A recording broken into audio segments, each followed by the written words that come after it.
welcome to Absolutely Fabulous. My name is Gillian Fennell, also known as Station Mum 101. I love everything about agriculture, especially the people and especially communicating about what makes Australian ag so special. And I'm Katja Williams, a beef, cattle and cropping farmer, and I love all things ag, and I'm also known as the ultimate farm wife. Together, we are Absolutely Fabulous, and we are talking all things agriculture beyond the headlines. And we can't wait to give our opinion to you, and we hope you enjoy it. So let's get into today's episode.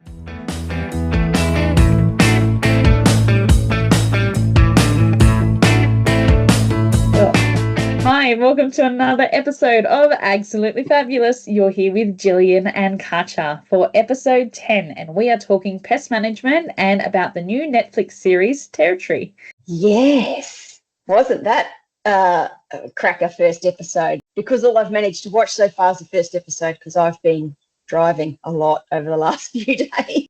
Well, let's jump into the chit-chat then, Gillian, so you can tell us all about those driving. Oh, so I have been to Broken Hill and back in the last 3 days, which for those who might not know how far away that is, so that's about 900 odd kilometres down to Mum and Dad's and then another 430 kilometres up to Broken Hill. So I've done 2,600 kilometres in 3 days because I was the guest speaker at the New South Wales Country Surveyors Association dinner in Broken Hill. And it was a lovely event and they're lovely people. And we really have a lot in common between agriculture and the surveying industry. We have a lot of the same industries and a lot of the same issues. And I learnt this because my type of agriculture isn't the same as anyone else, like everyone else's.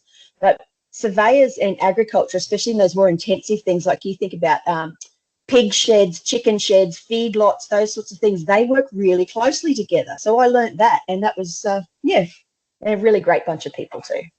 What a great new perspective on other elements of the agricultural industry that we're all part of. Yeah, and they're really keen to, and they love agriculture. Like even the guys who are just there laying out roads and towns and that, because they spend a lot of time out in regional areas, they see a lot of ag and they're really excited by it. It was really great. Awesome. And what was your keynote speech about? Oh, I just gave them a few entertaining anecdotes about myself and how I used to live in a small country town in regional Queensland and, what life's like down here on the cattle station, which was, interesting and very interesting for a lot of them because they'd been adjacent to agriculture, but they'd never had any sort of insight into like the nuts and bolts of it, especially the type of like really remote stuff that I do. It was a really great thing. And, I always got to be part of their awards ceremony and watch them get their awards and stuff. And that was just being part of those special celebrations is just such a privilege. And we had a great time. That sounds great. That's excellent. And what have you been up to, Katja? You're still harvesting? So we decided not to do harvest this year. We're going to strip graze, self-seed, and then go into haymaking. For the oat and crops. So a couple of the oats we've already grazed off and cut for hay. We're also cutting our centre pivot irrigation system every 6 to 8 weeks. So that's loose and chaffing quality hay that we're cutting off that. So well into hay season for us. I thought we were finished with the AI programs, but we're going to run a couple more this year just to tighten things up a little bit. Time-wise, and it just makes things a little bit easier with a newborn bub on farm when things are a little bit tighter like that. And we had a handful of funerals that we also attended. So I was emotionally maxed out this week. I was at capacity. Yeah. And it's a thing in regional areas. Deaths affect the entire community. And because it's always so keenly felt, and then when it's your family, it's harder again. And but we'll keep it light this week. We won't get into that heavy stuff. We'll talk bullshit today. Take a bit of a diversion away from that sort of heavy stuff for a little bit. Take your mind off it. Well, perhaps we should start more with pest management then, and then we'll get into territory if we're going to start off light. Oh, yeah. Well, we just ran our baiting program, which we get to run every 2 to 3 years, I guess, because we're north of the dog fence, we have quite different rules to the rest of South Australia when it comes to wild dog control. So, the boys and the men, well, boys, I call them boys, but they're actually men. Sorry, lads. They spent a lot of time shooting and cutting up things, and then the government employees came up and injected the baits, and Mark put them out. And we've seen on the cameras already, Mark put it up on his Twitter if you're interested. So the advice is you put the baits close to water point sort of thing. So when the dogs come in to drink, we saw quite clearly the dog found the bait, pissed on it, and walked away. So baiting is not as successful pest control management as we might like to imagine it is. Like, we get a lot of sort of, I guess, well-meaning people saying it's, we're decimating wild dog populations and they're a keystone species and all, they're Australia's native wolf and a lot of things a lot of people believe. But realistically, they don't take as many baits as you'd like to imagine. And it's still very hit and miss. And it's never about eradication. It's about bringing them back down to a manageable level so that they're not in, and it's not just about impacting our livestock. When there's too many, they're eating the ground-dwelling birds, they're eating birds' eggs, they're eating all the lizards, they're eating all the little furry creatures because there's just too many of them. So it's about managing the entire ecosystem because we're land managers. So do you have a wild dog problem in New South Wales? Like, Yeah, we do. how prevalent are they over there? If you were a sheep farmer, you would say probably quite high, and a big issue. I know that even down towards Orange, which is only 2 hours from me, where I grew up on our place, and off those national parks and crown lands, and especially if you border places like that, then it's a big issue and you see big stock numbers decrease. We're predominantly cattle here on farm, and particularly out west. So we have more issues rather than with dogs. We have more issues with foxes and pigs at the moment, and they're doing a lot more damage to the livestock and the pasture and the watering points. So for us, it's more looking at that. So a few episodes back, we had a first-generation farmer and listener ask more about pest management, which is why we're talking about this a little bit more. And as Gillian said, not only every area, but every state has different rules. So for us in our area, the local land service, or LLS, is who is our information body on this. So they run our baiting programs, our catching, our relocating programs, anything that you want to run in that area. That's what they're running, and they're the place to go to for information. Is there something similar to LLS for you guys, Gillian, in South Australia? Yeah, we've got the Natural Resources Management Boards, and so they're split up into different geographical groups. So I'm in the what we call the SAIL board, South Australian Arid Lands. So Port Augusta North, I guess, essentially. If you ever look at a map of South Australia, you'll see what's cut out as the pastoral areas. So that's pretty much our area. And then and it is like north of the fence and south of the fence have different rules with wild dog control. And again, when it comes to baiting and getting access to baits and traps and those sorts of things for things like foxes, we don't have a big wild pig problem in South Australia. Occasionally, though, they will come down from Queensland. They come down the Channel Country when the flood out country is full. They'll come down through Inamika and those sorts of things. And I grew up in Queensland in sheep country with feral pigs, and they are a scourge. Like, they are one thing that should be eradicated, like from the environment, because they are just doing nothing but incredible amounts of damage, and they carry diseases, and they're savage, and they're just disgusting. Yeah, and the damage is widespread. Like, it's not only like your fencing and your infrastructure, it's your crops, it's your pastures, it's your water points. They're eating animals during calving before the animal's even finished calving, or before they've even finished giving birth. The poor animal, and the pigs are just devouring them. It's absolutely disgusting. So I agree with that. And there are some, like, because I know there are some feral pig baiting programs, but I think, and this is the thing, when you've got a pest like a pig, you really need a lot of different toolbox strategies. Like, say you've got your baiting, and pigs will eat anything. They'll eat grain, they'll eat meat, they'll eat whatever. And I think you guys use grain, don't you, to bait pigs in New South Wales? Because you're technically not meant to feed meat to pigs, but that doesn't stop the pigs from eating it. Stop the pigs from eating it. But there are grain programs, but there are also predominantly either aerial shooting, aerial baiting, or they are doing catch and cull now as well. So lots of different methods to suit whatever your operation is and whatever your beliefs are.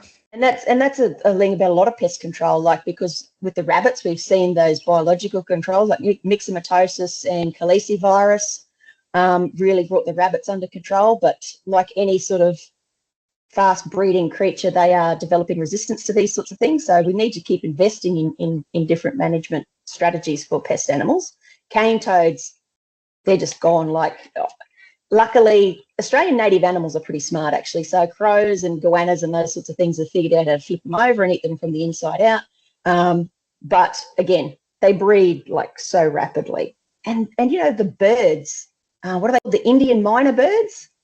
They're terrible too, making mess everywhere and killing the native birds. And like it's really interesting. I read a thing about when the Europeans came here with their European superiority, they decided, well, this isn't quite enough like home. Let's bring all our pest animals to Australia. They brought sparrows and rabbits and you know, without a single thought in their brain about what could possibly happen. Deer, like, it's bad enough, like, or some people will say it's bad enough. Oh, you brought the hard-hooved animals, you know, you brought the sheep and the cattle and the horses, which, yeah, technically they're not great for the environment in some circumstances if they're unmanaged, but also we need them to live. But then just to bring animals just to like look at because you like the idea of it and just let them free into the environment when they could have just, you know, made do with the animals that we already have here. But so when you guys drive around, do you carry a firearm with you at all times? I was actually going to bring this up in my territory comments for later. Oh, mate, with the pistol on his hip, yeah. Not on a regular daily basis unless we are going out specifically to a point where we know that there will be animals that need to be eradicated. Otherwise, we do it as part of a program, as part of a certain set out jobs within a time frame. But we don't just drive around with firearms. See, that's probably one of the differences because we do. Yep. When we are going like on a boar's run or going out to check fences or something, we take a firearm because you never know what you're going to find. And it comes down to animal welfare as well, because if you're out and you see something with a broken leg or it's really sick and you need to dispatch that animal for its, you know, humanely, you need to have a firearm with you at all times. And that's part of the reasons why some of the people on the station here do have a handgun license. I don't, because I couldn't be bothered jumping through all the hoops, because you can't carry a long arm, a rifle, on a motorbike. So they have a pistol license, and we have handguns that some people use to take with them. We don't like stroll around the house with them on. They're kept very securely locked up. And using a handgun in our circumstances is pretty rare because a rifle is more efficient and effective. And if you've ever, this is the thing, like people say, oh yeah, people shouldn't have access to handguns. If you've ever tried to shoot a handgun, and you haven't, because you do competitive shooting. I do competitive shooting, yeah. The thing with a handgun is it's really hard. Like, I've had a go at target shooting and that sort of stuff with a handgun, even with like a little 22 pistol. I couldn't hit shit. It's really hard. There is a reason it is a discipline, and there is a reason it is part of the Olympics, and that is because it is really hard. And this notion that you'll just like get your handguns and just be like and be hitting things, like you'll hit something, but probably 9 times out of 10 you're not going to hit what you're aiming at. And there are different licenses. I think it's really important to point out that there are different licenses for different handguns and the way that they are used. So it is not necessarily, particularly in our area anyway, it is not something for pest management. It's not something that is recommended as part of your toolbox, whereas your rifle is. I'd like to take a short break in today's episode to give a special shout out to our episode sponsor, Southern Cross Small Arms, and their incredible Taipan X. The Taipan X redefines excellence in the hunting world and extended rifle range, merging the swift action of a hunting rifle with the precision needed for vermin control. It's truly the pinnacle of the renowned Taipan series evolution. For our ultimate farm wife community and absolutely fabulous listeners, the Taipan X is a practical choice, offering versatility and reliability in a range of agricultural settings that we'll be using on our farms. For more details, check out our corresponding social media tiles or email me. Thank you, Southern Cross Small Arms and their Taipan X, for coming on as this episode's sponsor. Now let's get back into today's episode. Guys, whether you are a pro or against firearms, whether you are pro or against pest management, feel free to let us know what you think. We are not in it for the hunting and the fun. We are talking about practical pest management to protect the ecosystem, to protect assets and income. That is where we're coming from for today's conversation. And we've talked about baiting, we've talked about shooting, we've talked about other programs and toolbox methods to be able to take that under control, because it's not just one method that works no matter what your enterprise is, no matter what area you are. And we've talked about how that's different for each area. So Gillian said they only run baiting programs every 2 years, was it? Whereas down every 2 to 3 years, because we have to demonstrate that we are experiencing significant impacts from predation before we can run a baiting program. And the baiting programs are timed so that it doesn't interfere with the natural breeding cycle. So ecologists have worked all that out, and we submit our paperwork, and we can't just be willy-nilly. Like, we can buy manufactured baits. And again, we have to fill out a heap of paperwork. We can't just walk down to the shop and buy tons and tons of it. It's very controlled. We're not just out here willy-nilly killing things left, right, and centre. It's because, again, it's a job that we don't want to. Killing things isn't like it is a part of managing the land and part of raising livestock. You have live things, you're going to have dead things. But it's one of the least pleasurable aspects. It's not pleasurable at all. You have it's not even pride, but this and satisfaction. Humanely dispatching an animal and minimizing its suffering, like, that is something that you strive to do at all times. And when you can do that really well, then that is something that I don't know, pride's not the right word, but you're satisfied with it. Like, yes, one shot, clean kill. If you have to do it, you do it right, sort of thing. And it's a really hard thing to explain, because we kill our own meat. And if we weren't comfortable shooting a cow, then we'd all be vegetarians, which is a bit backwards. But anyway, so it's and it's a hard thing to explain to people who've never had to take another animal's life. It is a really it takes a little bit to get your mind around, and I know some people enjoy hunting, and that's fine, because hunting's a really great way to get out and to control some feral animals and to eat meat, because a lot of people hunt deer and stuff and they take them home and eat them. Not my cup of tea, but if you want to do that, get stuck into it. And there's different people for different things and different weapons and different purposes, but at the end of the day, being able to do it well, I guess, is the aim. Being able to be efficient, effective, and with the least impact to the animal and to the environment, I think, is the end goal. And that's what we all want. Yeah, absolutely. 100% agree on that one. To acquire the actual baiting in our area, in New South Wales, they do have to be the pre-made up baits. So the LLS will actually make and distribute those baits. It is a license. You do need your chemical card, and or you also need to show in certain areas now your vertebrate pest control induction certificate. So that's an extra piece of paperwork and course that the LLS have brought out.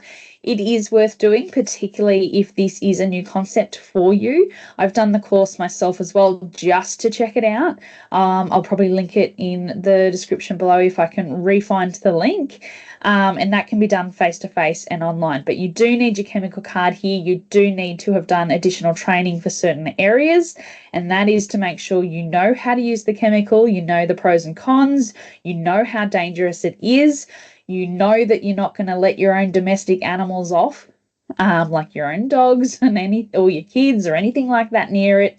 It is proper controlled, it is proper licensed, and that is the same as your firearms. So you need to sit a firearm license, you need to sit it for whatever classification you are, so whether it's A and B for a rifle or whether it's H for a handgun, whatever it is. To get a handgun, you most likely need to do your A and B first, depending on your state, and you need to keep those licenses updated, the training regularly completed. And if you are going for a handgun license, you need to be part of a club, and you need to be able to record, I think it's 6 to 8 shoots a year, to make sure that you are keeping up to date with your training, you are keeping up to date with your accuracy, and that it is very regulated. To then be able to purchase a firearm, you then need your what's it called? PTA. You need your PTA permit to acquire. And it's for every firearm. And you have to in South Australia, I'm not sure about New Zealand, you have to justify your purchase, like why you need it. So Mark's in the middle of getting a new firearm, but we've already got one of the same caliber. So he had to justify why he needed another gun of the same caliber. And what he is doing is, one is set up for daytime shooting, and the other one is set up for nighttime shooting with the proper nighttime scope and all that sort of thing. Because if you've ever had anything to do with firearms or even optics like binoculars and those sorts of things, swapping them from one to the other and then truing them up, and it's a nightmare. It takes a long time. So it's better just to run two separate things that you don't need to keep fiddling with, because that's more efficient and effective. And we, he had to go and because the police handle all our registrations, obviously, and getting a firearm through the approved means is complex, time-consuming, expensive. So we're not just out here just willy-nilly acquiring guns for no purpose, because they are a tool that we need for our job. And, people say, oh, well, farmers, they just want to have all heaps of guns. And some people like guns. That's cool, because guns, they're a very interesting sort of mechanical type thing. And some people are into that sort of stuff. But for us, they're just a part of our job. And it's the same sort of thing. Like, it's a motor vehicle. It's, it's a welder. It's a tool that we need to complete our work. So when people talk about we want, more harder rules and those sorts of things, spare a thought for us who don't live in a town, and that adds an extra layer of complexity to all of these things, because they're all time bound. You have to do this within 21 days, and you have to do this within 28 days, and you have to renew every so often, and those sorts of things. Gun control's great, because without it, God knows where we'd be. But we also need access to these tools to do our jobs. And I think that's a big difference between when we talk about America and when we talk about Australia as well, is Australia is highly regulated, and those that do have the firearms are well licensed, well trained, and have gone through the process. It also means that the government and the regulating bodies are keeping an eye on us. We have to go through gun safe checks every year, or a couple of times a year. They do spot checks, they do annual checks, all your paperwork, all your firearms, everything has to be in a line. It is highly regulated. And so this fear mongering that you hear a lot through metropolitan areas or through city councils and things like that, it's not you can't implicate that into an agricultural environment. It is different purposes. Like, if you just have one in the city to have one in the city, well, then maybe some of that fear is real. And do you need one in the city? Unless you're shooting competitively, then probably not. Whereas for us, it's something that you can't be taken out of context and then used as a fear-mongering tool, because for us, it's all practical. It's practical. It's a necessity. We wouldn't have them. We wouldn't use them if we didn't need them. Yeah. It's an interesting thing. Like, if you want, like, because without access to firearms, I guess, and I think this is where a lot of the disconnect comes in. Back in the day, again, everyone went to their aunties or uncles or grandparents' place and they shot rabbits with a 22 and all those sorts of things and went out with a slug gun. Every kid had a slug gun in their backyard and was shooting bottles and those sorts of things. I don't know how many times my dad has told me stories about them shooting each other with slug guns, which is horrifying. But don't do it. Not a recommendation. No, do not. No, that's don't leave kids unattended with a firearm. That's the first tip.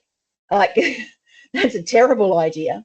But like things like back in the old days, they used to blow shit up all the time with fireworks and stuff as well. So we don't do that anymore either, unless you live in the territory. So it's people don't have the same connection to firearms. So they're frightened of something because they don't understand it and they're not in the system and they don't know how regulated it is. Like, even me with a firearms license and a firearm, getting another firearm is a really hard process. And unless I really want that gun, I'm not going to bother to do it because the gun I've got does the job. And some people really like guns and they like to go to the target range and they like to shoot things, and that's their hobby. And, you know, I think there's this legal, law-abiding firearm owners are not the ones who are making a lot of the trouble with firearms. Criminals are going to crime, like, regardless. So I think we have a lot of regulations in Australia, and I think we are pretty, because they even come out to my place and check my firearms and check my firearm storage once a year. And it's a spot check. I don't know they're coming. They will ring to say, are you going to be home on this day? And we're like, oh, I think I know what's happening. But they never say, oh, we're coming out to inspect your firearms, because they don't give you the heads up. You have to have your firearms safely secured, as you should, because that's the law and that's the responsible thing to do. And sometimes date range, they won't give. They will be within this date and this date. It's like waiting for the plumber to come or something if you live in town. Like, that he may arrive on this day at this time, but it's highly likely it could be any time in the next week. So just make yourself available. And yeah, that's what we. Yeah, gun control is one of those things, and I think it is that sort of, it's another symptom of the lack of connection between urban and rural people living, because even people who live in rural towns, shooting and stuff's a really popular pastime. And, you know, not my cup of tea, but if you want to hunt and that's your thing, then if you want to shoot a cardboard box, shoot a cardboard box. Like, at least then you're familiar with the firearm and gun safety and those sorts of things. Just do it safely and responsibly. Yeah, absolutely. Yeah. And I think that's a great place to leave that topic there. Safely, responsibly, do the licensing. If you are worried, concerned, get the additional training, contact your local authority about that.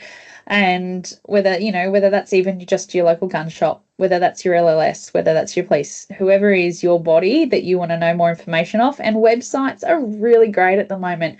Even the government websites are fantastic to be able to find information. As Gillian and I covered in an earlier episode, fact check anything on the internet. But if it's coming from the government or it's coming from a license, Australian Shooters Association bodies, so check in with them, because they're across this. They will be able to tell you precisely what you need to do. And if you're interested in purchasing a firearm or joining a club, even getting some training, then they are really helpful, because they are really supportive of safe, responsible gun ownership. They're not yahoos, they're not lunatics, they're just people who like and enjoy hunting and gun sports, and that's a thing. And it might not be your thing, but that's okay. You don't have to do it. That's right. So, Gillian, how are our socials this week? They've been pretty good.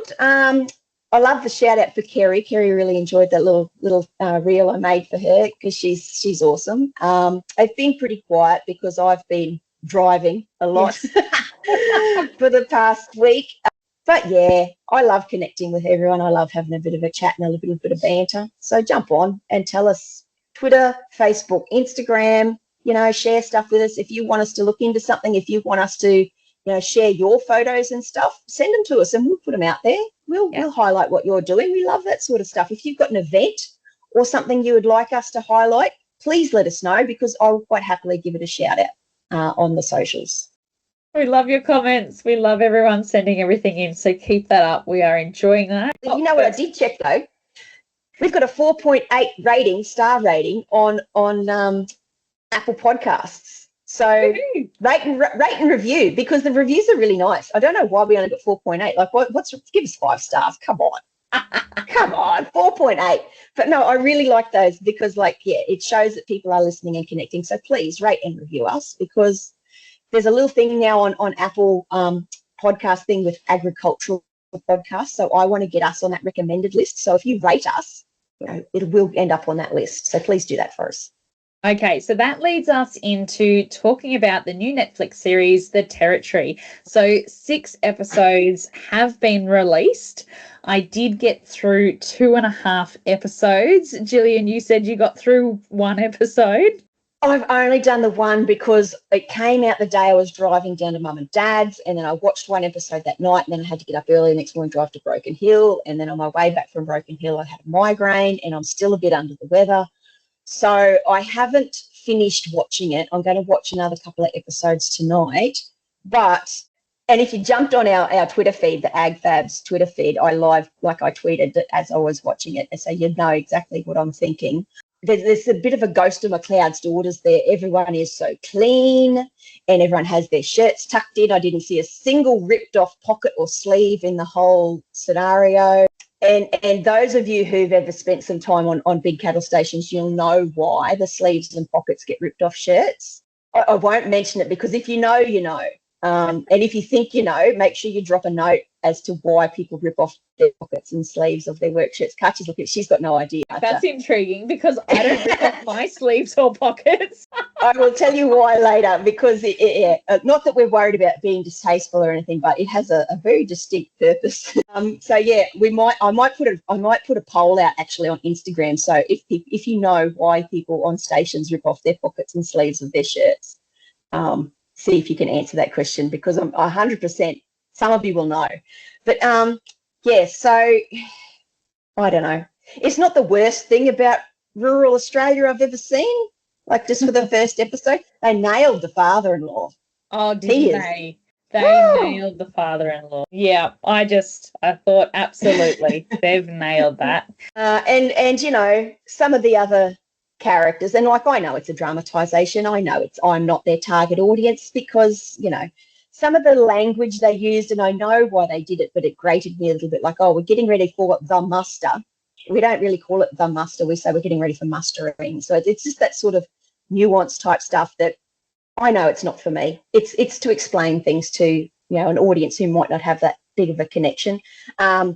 Big congratulations to the team at Tipperary, because the livestock looks a picture, and the actual, like, obviously Tipperary staff are a lot of the extras doing the actual livestock handling and stuff. They're doing a magnificent job. They're really professional, and that really shows. I'll make the contract musterer in his 300 series Toyota wagon, though. Like, I've never seen a contract musterer in anything more than a busted ass Toyota Land Cruiser. But anyway, like, I don't know. And some of some of the figures, like oh, it's $800,000 for the contractors. I'm just like, oh my God, who can afford that? Because, and like, where they got those numbers from, like, that's gonna, the element of society that thinks that we're all just, like, you know, multimillionaires, it's going to make it really challenging to try and explain that that's just part of the drama. Like, they want to heighten it, you know, to make it like, oh, big stakes money sort of thing. Big stakes money does exist in agriculture, but some of the facts and figures they're throwing around are a little bit. Gillian, if you miss a muster, are the banks coming for you? No, see, that's the thing, because we are not that. And you know, some people do sail close to the wind, but you have a really good relationship with your bank manager. Like, that's the whole point, because a lot of us do have extensive overdrafts. That's how we operate, because of the nature, the boom and bust nature of agriculture. They're not going to sell you up for one mismuster. Yeah. So it's because it's not in their best interest to sort of dissolve that asset. But they've got it. They nailed the complexities of the land tenure in the territory, especially because mining trumps everything, even in South Australia in the pastoral areas and the non-pastoral areas. our Mining Act overrides every other sort of land tenure. So that was one of my questions to ask you. I thought that was really interesting. That was 100% correct. Mining trumps everything. Doesn't matter, how long your family's been there, because technically we're all leaseholders.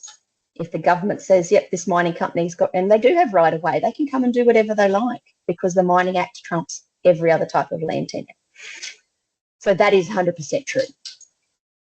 But so what did you think? Because you're not really familiar with the sort of the big top end mustering. It's so different to how we operate. Because, well, even how we operate between our Dubbo block and our Ningen block is very different, because we run different enterprises on them. So for our Dubbo block, we've got, our stud cattle here, and we predominantly carve down here, particularly heifers. And so we are seeing that stock every day, and particularly during calving, and we are getting them into the yards multiple times a year, and we are making small batch decisions of what is going to the sale yards. Is it, they haven't conceived, or they haven't had a live calf.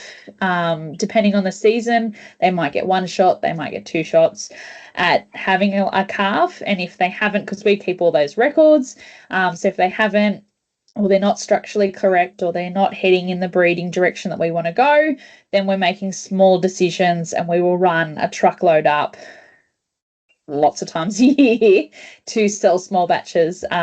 Whereas our Ningen block, where we've got our commercial herd and our trade steers, we're out there all the time as well, but we will be selling multiple B doubles at once. We will be receiving multiple B doubles at once. So you still have your big processing days, you still have your big weighing days, but again, we're out there checking them all the time. So when they're talking about, they won't know that these stocks missing in the territory because they're not going to muster this paddock for another couple of months, like, we would notice. So for me, I was like, well, we would notice, because we're we're going to steal old mate's cattle and that sort of thing. I found that quite amusing, because in real life, if those sorts of things do happen, you just go and steal some more back. Like, it's like, is your neighbour doing that, Gillian? No, our neighbours would never. But it's like, because my husband's grandfather carved blocks out of virgin bush, essentially, took up runs and those sorts of things, and sort of lived that very pioneer type lifestyle, and no fences and boundary riding and all that sort of thing, because that was like years and years, decades ago. Yeah. And his great grandfather did the same thing up in the Gulf and those sorts of things. So we're very familiar with the type of shenanigans that some people get up to. And I have heard a story once about some neighbours fighting, and one old mate was very upset. He said, he called me a tired old potty dodger. And we said, so what is the bit that upset you the most? He said, I'm not old. And for those of you who might not know what a potty dodger is, that's someone who regularly steals other people's cattle. But, it's those sorts of characters do exist in our industry, and pretend that they don't is just sort of, but they're not as I guess, open about it, because that's how you get caught and go to jail. And they're a dying breed, in the sense that we are becoming more professional and those sorts of things. But it's a dramatization. It's not real life. I'm not their target market. And some of it they did nail. They got it really, really correct. And other bits they missed the mark. But that's TV. Like, you're not going to watch, Grey's Anatomy and go, that's exactly how a hospital operates. Yeah. Or Blue Heelers and go, yeah, that's definitely how the police force works. Like, it's entertaining. We're showing our age there. I could have said a country practice. Like, I do think that, considering it's an American production, because Netflix is American, I did feel that they did do a fairly good representation so far. I also think, as frustrating as it was, they did walk a pretty good line between binge-worthy and too hard to handle, because I think a lot of what they are talking about, particularly certain character traits like the father-in-law, are very triggering for a lot of people to watch who are in the industry, who are in the amongst of it, who may have a father-in-law or a mother-in-law like that. That is hard to watch and actually see it played out on the TV in front of you. So I know that quite a few, I put a post up on the Ultimate Farm Wife as well about it. So lots of mixed reviews, lots of mixed comments, lots of people saying there probably should have been some more trigger warnings on the series because they walk that fine line. Yes, some of it is dramatized, but other bits they have just hit on the head, like just nailed it. The misogyny, the patriarchal family dynamic, key issues such as drinking, cultural bullying, even aspects of assault and things like that. Like, I think they've really tied in the complexities of the dark side of agriculture and some of those bigger companies where they do feel like they are the law and they do feel like they are in control. And that, actually, I shouldn't say bigger companies because it happens in smaller agricultural land holdings as well. And it is interesting to see that on the screen for everyone to see. I think that was quite a brave decision. And I think that's the benefit of having an outside production company make this. Because if we made this as an industry ourselves, we would hide that because who wants to talk about that? But some of those things do need to have a light shone on them. And that's why I'm doing the Succession Project. And that's why you do the Ultimate Farm Wife, because unless you talk about these things and unpack them and learn from past mistakes, things are never going to improve. And if things don't improve, our industry will implode and we will wonder why our kids don't want to be a part of it. Yeah. But I found the discussion around alcoholism and the pressure to drink or not drink, and that I found that really, really interesting to see that highlighted straight up in episode 1. And yeah, there's a lot of different things that I think will be uncomfortable viewing for those of us. And I found it also interesting that they chose not to have a mother-in-law character. Yeah, added a very different, I think, sort of perception to that sort of dynamic and those sorts of things. So I found that very, because I think, and it doesn't matter what sort of trope or what sort of, character you want to use, a mother-in-law character, she's either this sweet, golden, angel lady who has nothing but love for everyone, or she is, the manipulative, controlling sort of, power behind the throne type thing, like Cersei Lannister, Game of Thrones type. And trying to writing one of those characters and then acting out one of those characters would be extremely challenging. So I don't blame them for just like going, that's too hard, we'll put that in the too hard basket.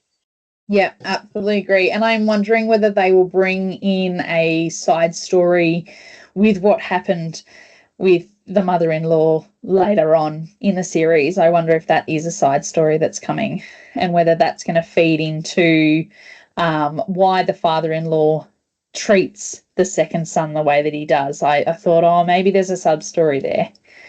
For those who are dealing with drinking, there are lots of places that you can go, including Shana Wan has put up Sober in the Country, which addresses a lot of these issues. She has a lot of programs and has done a lot of work in this area. So I will link that in the show notes below. So shout out to Shana and the great work that she has done in this area. And it is distinctly for regional and rural and agricultural people. Like, the programs and everything are structured around, they get what we do and where we live and how we work and how we think.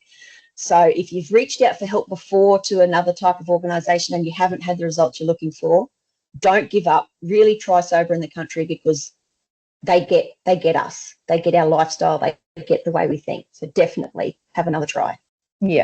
Yeah, absolutely. And I've had the pleasure of listening to her speak at a few events as well. And her background and experience, you can really feel in these programs of why they're set up the way that they are. She does have a background of being on station and some of the traumas of that. So absolutely gets it, understands it. So give it a go. That's pretty much all I had to say about Territory.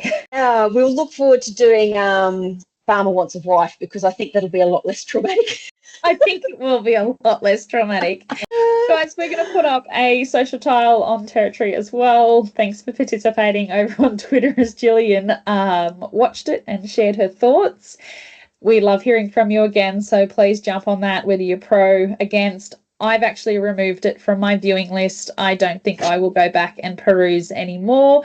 As I said at the beginning of the episode, I'm sort of reached my limits in that area. So if you're enjoying it and loving it, again, Gillian and I said, I don't think it's targeted at us, but it was great to review from an industry point of view. Yep. But if you're doing it, enjoy it. Like, don't let other people's opinions, shape what you enjoy. If you enjoy it and love it. It's just what we think and feel about it. Other than that, we're not going to think less of you if you think it's a good show. Like, I really like to watch some sort of trash TV too. So, each to their own. Some people like to watch, soap dramas like Days of Our Lives and stuff. It's just something to entertain yourself with. It doesn't mean anything. Yeah. If you do want to keep the podcast updated and send through your reviews as you watch the other episodes and jump in. As I said, there's 6 that are currently live, and no doubt they'll roll out more. So, because filming is still going on. So, yeah, let us know. Before we wrap up today's episode, I want to give a big thank you to our sponsor, Southern Cross Small Arms, and their exceptional Type NX. This rifle is a game changer for pest control and wildlife management, offering precision and versatility that makes it suitable for both female and male listeners. If you're interested in learning more about the Type NX, head over to our social media tiles dedicated to it or visit the Southern Cross Small Arms website. Thank you very much, Southern Cross Small Arms, for your support. And again, thank you everybody for listening to another episode. We'll see you next time.